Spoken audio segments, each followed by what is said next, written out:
How curious it is that in an age which prides itself on scientific advancement, we have somehow convinced ourselves that the most complex and delicate of human activities, politics, can be reduced to the mechanical application of scientific principles. This notion, seductive as it may appear to the modern mind, represents perhaps the most dangerous illusion of our time. When I observe the endless parade of experts proposing technical solutions to political problems, I am reminded of a surgeon who believes he can heal the human spirit with a scalpel.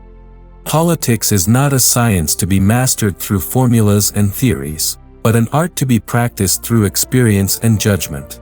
Today, I wish to explore why this confusion between scientific method and political wisdom threatens the very foundation of civilized life, and why we must rediscover the proper relationship between knowledge and governance. Chapter 1: The Seductive Appeal of Political Science.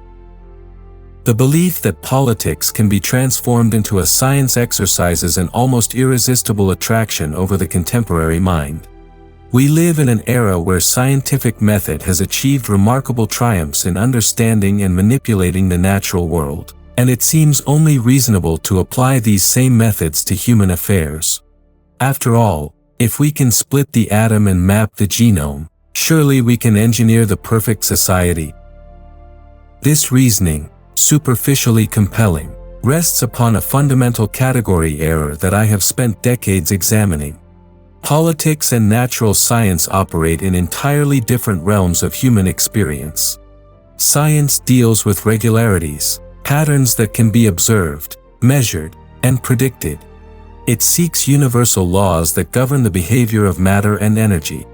But politics deals with the irreducibly particular, with concrete situations, specific communities, and the unpredictable choices of free human beings. When we attempt to treat politics as a science, we inevitably begin to treat human beings as objects rather than subjects. The rationalist political theorist looks at society and sees problems to be solved through the application of correct techniques. He believes that if only we can gather enough data, construct adequate models, and implement proper policies, we can achieve predetermined outcomes. This approach transforms citizens into statistics and reduces the rich complexity of political life to manageable abstractions. The appeal of this scientific approach to politics is understandable. It promises certainty in an uncertain world, clear answers to complex questions, and progress toward demonstrable goals. It satisfies our desire for intellectual mastery and our impatience with the messiness of actual political experience. Most seductively, it appears to offer a way around the need for judgment, wisdom, and the cultivation of political virtues. But this promise is fundamentally false. Politics cannot be a science because political problems are not technical problems waiting for expert solutions.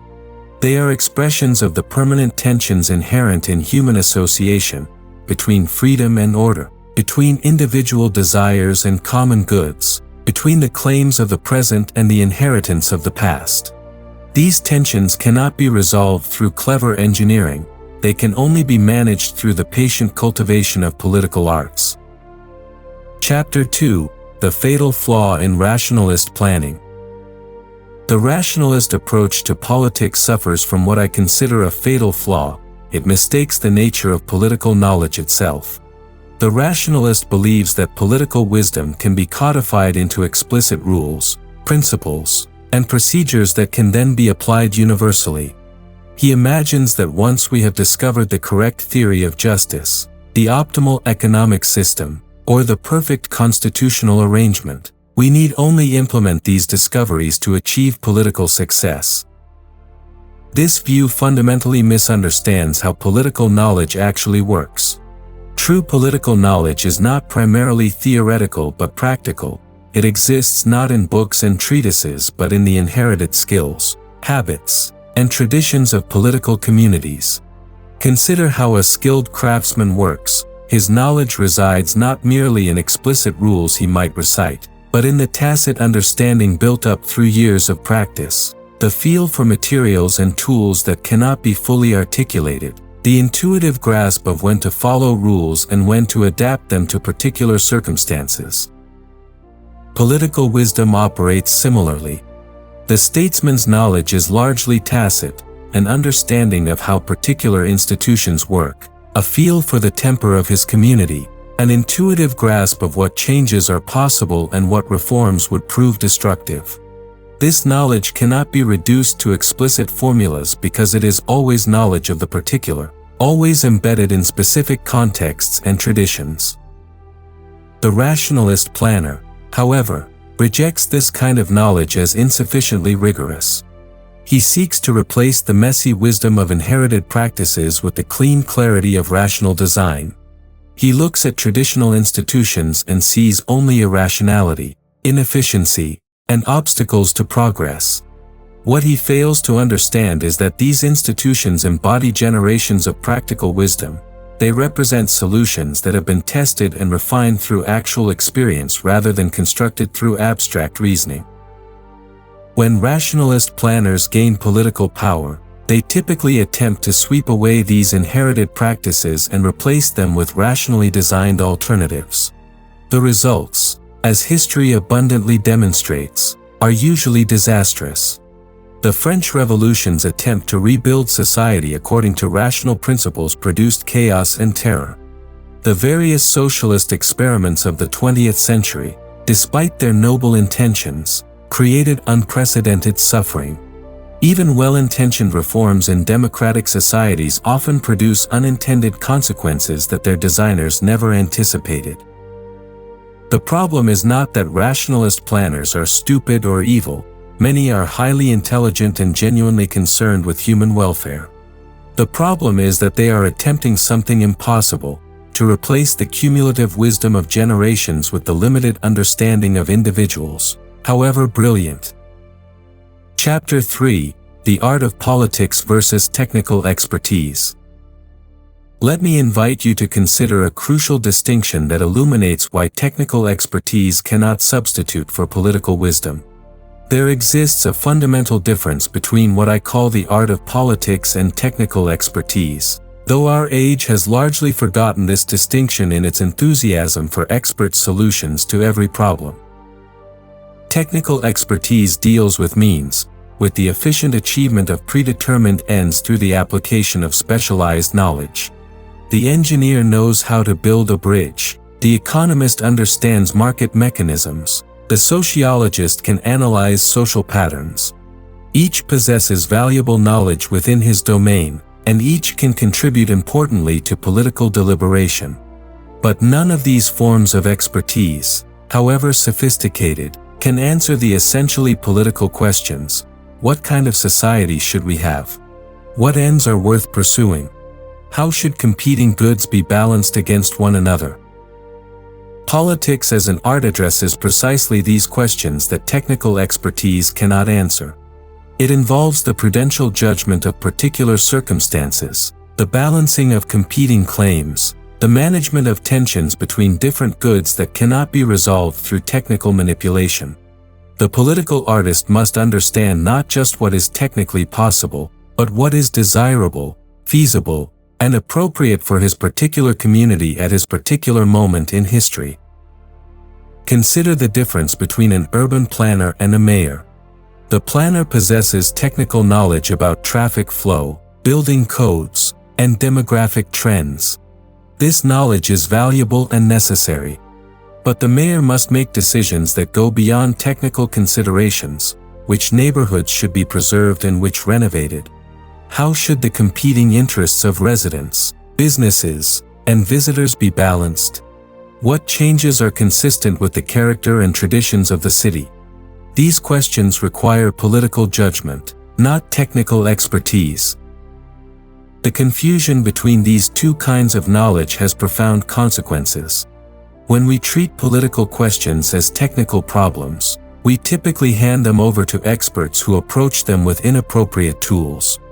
The expert naturally frames issues in terms of his own specialized knowledge, reducing complex political realities to manageable technical problems. But this reduction inevitably distorts our understanding and leads to solutions that may be technically elegant but politically disastrous. Moreover, the elevation of technical expertise over political wisdom undermines democratic participation itself. If politics is merely applied science, then ordinary citizens are incompetent to participate in political deliberation. Only experts possess the necessary knowledge. Democracy becomes rule by technocrats, and political debate is replaced by expert pronouncement. Citizens are reduced to passive consumers of expert-designed policies rather than active participants in their own governance. Chapter 4: Education for Citizenship versus Training for Expertise. The confusion between scientific method and political wisdom has profoundly corrupted our understanding of education, particularly the education appropriate for citizens in a free society. We have increasingly treated education as technical training, as the efficient transmission of specialized knowledge and skills rather than as the cultivation of judgment and understanding. This transformation reflects our broader infatuation with technical expertise. We assume that education should prepare students for economic productivity, that universities should function as research institutes advancing specialized knowledge, and that the measure of educational success is the student's mastery of current theories and techniques in his chosen field. The result is the production of highly trained specialists who may be quite competent within their domains but who lack the broader understanding necessary for thoughtful citizenship. True liberal education, by contrast, is not technical training but an invitation into what I have called the conversation of mankind, the ongoing dialogue between past and present, between different ways of understanding human experience. Liberal education seeks to cultivate not specialists but whole human beings capable of judgment, appreciation, and understanding. It introduces students to the great works of literature, philosophy, history, and art not as museum pieces but as living voices that can enrich and deepen their own understanding. The distinction is crucial for political life. Technical training produces experts who approach political questions with the tools and assumptions of their specialties. They seek technical solutions to what they perceive as technical problems.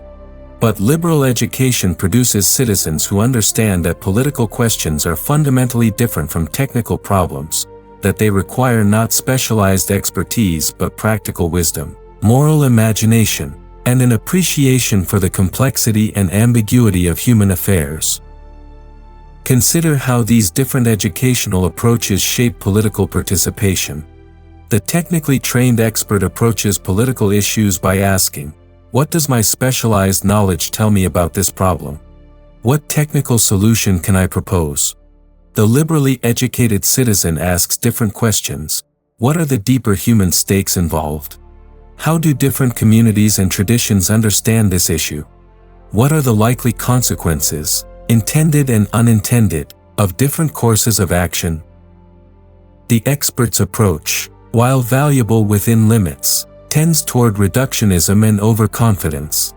Problems are analyzed in isolation from their broader context. Solutions are proposed without adequate consideration of their wider implications, and the complexity of political life is artificially simplified. The citizen's approach, informed by liberal education, maintains a healthy skepticism about simple solutions and retains an appreciation for the tragic dimension of politics, the recognition that even well-intentioned actions can have harmful consequences. Our current educational system, dominated by technical and professional training, is producing generations of specialists who lack the breadth of understanding necessary for wise political participation. We are creating a society of experts who cannot engage in genuine political conversation because they can only speak the specialized languages of their professions. Chapter 5: The Individual in the Age of Expert Rule. I want to invite you to reflect on what happens to individual freedom and responsibility when we surrender political wisdom to technical expertise. The rise of expert governance poses profound challenges to the very possibility of genuine individuality and meaningful citizenship. When political questions are treated as technical problems requiring expert solutions, the role of the ordinary citizen is necessarily diminished. Citizens become passive recipients of expert-designed policies rather than active participants in their own governance. They are told that political issues are too complex for non-experts to understand, that democratic deliberation must be guided by scientific knowledge, and that their role is simply to choose between competing teams of experts rather than to engage in genuine political conversation.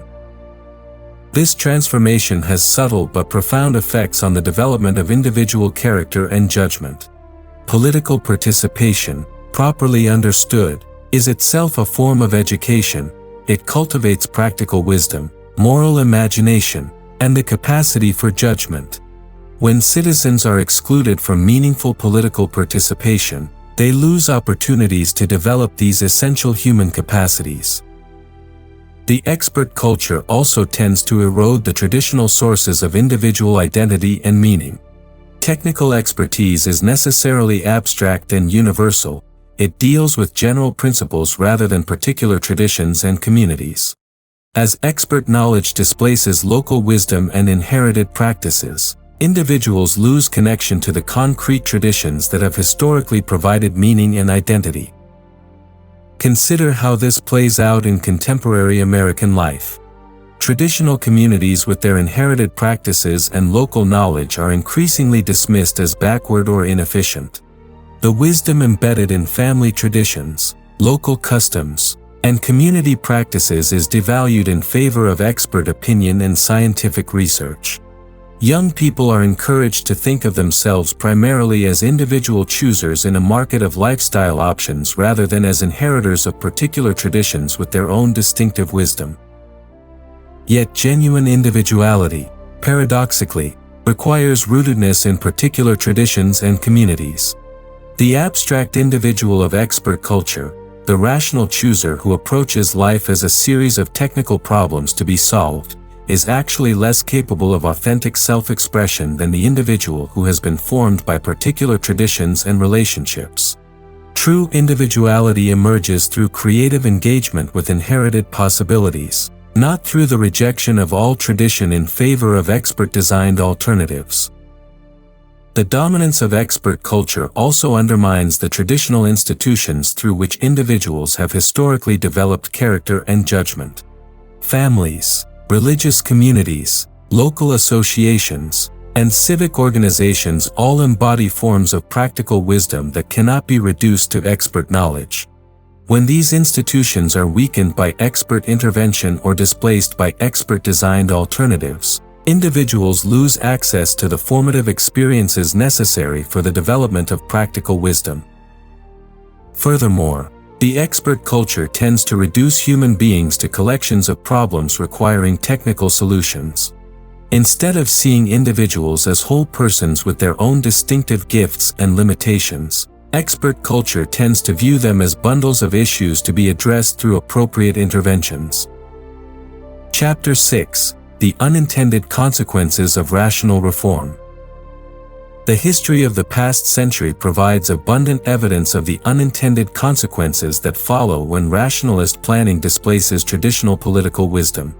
Every major attempt to engineer society according to rational principles has produced results dramatically different from those intended by their designers, often with tragic consequences for the human beings caught in these grand experiments. The pattern is remarkably consistent across different contexts and ideologies. Whether we examine the French Revolution's attempt to rebuild society according to rational principles, the various socialist experiments of the 20th century, or more modest attempts at social engineering in democratic societies, we find the same phenomenon. The gap between rationalist intention and practical result often produces outcomes opposite to those desired. Why does this pattern persist? The rationalist planner begins with abstract principles about how society should be organized. He identifies problems in existing arrangements and designs solutions based on his theoretical understanding. What he cannot account for are the countless ways in which his interventions will interact with the complex web of existing institutions, traditions, and relationships that constitute actual social life. Traditional institutions, however imperfect they may appear to rational analysis, typically embody practical solutions that have been tested and refined through generations of experience. They represent adaptations to the permanent conditions of human life, the need for order and freedom, authority and consent, stability and change. When rationalist reforms sweep away these institutions, they often destroy practical wisdom that cannot be easily reconstructed. Consider urban renewal programs that displace traditional neighborhoods in favor of rationally designed housing projects. The planners saw only inefficiency and disorder in the old neighborhoods: substandard housing, mixed-use development, informal social networks. Their rational designs promised better living conditions through proper planning. But the destruction of traditional neighborhoods often destroyed the informal social networks, local knowledge, and community practices that made life livable for their residents. The new housing projects, however well-intentioned, could not recreate the organic social life they had displaced. The result was often increased social pathology rather than the improved conditions the planners had promised. The rationalist approach had destroyed something valuable without being able to replace it with anything equivalent. Similar patterns emerge in other areas. Educational reforms designed according to rational principles often disrupt traditional practices that actually work, replacing them with theoretically superior approaches that prove practically inferior. Economic planning that seems rational in theory often produces inefficiencies and unintended distortions when implemented in practice. Social programs designed to solve specific problems often create new problems that their designers never anticipated. The fundamental issue is not that traditional institutions are perfect or that change is never necessary. Rather, the problem is that rationalist planning typically underestimates the complexity of existing arrangements and overestimates our ability to design superior alternatives. Traditional institutions may indeed have flaws, but they also embody generations of practical learning about how to manage the permanent tensions of human life. Wise reform, by contrast, proceeds gradually and experimentally, seeking to preserve what is valuable in existing arrangements while addressing genuine problems. It respects the accumulated wisdom embodied in traditional practices while remaining open to necessary adaptation. Most importantly, it maintains intellectual humility about its own limitations and the complexity of the social world it seeks to improve. Chapter 7: Recovering Political Wisdom in Contemporary America. How then might we begin to recover a proper understanding of political wisdom in contemporary American life? The task is neither simple nor quick, but it is essential if we are to preserve the possibility of genuine self-government and meaningful citizenship. First, we must rediscover the distinction between political questions and technical problems. Not every social challenge can be resolved through expert intervention or rational planning. Many of the deepest issues we face, questions about what kind of society we want to live in, how to balance competing goods, how to preserve valuable traditions while adapting to changing circumstances, require political judgment rather than technical expertise. This means learning to value practical wisdom over abstract theory, understanding that political knowledge is gained through participation and experience rather than through the study of general principles. We need citizens who can engage in genuine political conversation, who can listen to different perspectives, appreciate complexity, and make prudential judgments about particular circumstances. American traditions provide valuable resources for this recovery. Our founding fathers understood politics as a practical art requiring virtue, wisdom, and judgment. They designed institutions that assumed citizens would need to deliberate together about common concerns rather than simply defer to expert opinion. The tradition of local self-government, voluntary association, and civic participation embodies precisely the kind of practical political wisdom we need to rediscover. Yet recovering this wisdom requires more than institutional reform, it requires cultural renewal. We need educational institutions that understand their mission as forming citizens rather than training specialists. We need communities that provide opportunities for meaningful civic participation. We need leaders who model political virtue rather than technical expertise. The recovery must also be gradual and experimental rather than revolutionary.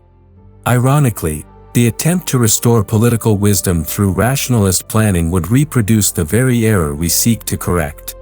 Instead, we need patient efforts to strengthen existing institutions that embody political wisdom: families, communities, voluntary associations, local governments, while resisting the tendency to turn every social function over to experts. We should also cultivate intellectual humility about our own limitations and the complexity of political life.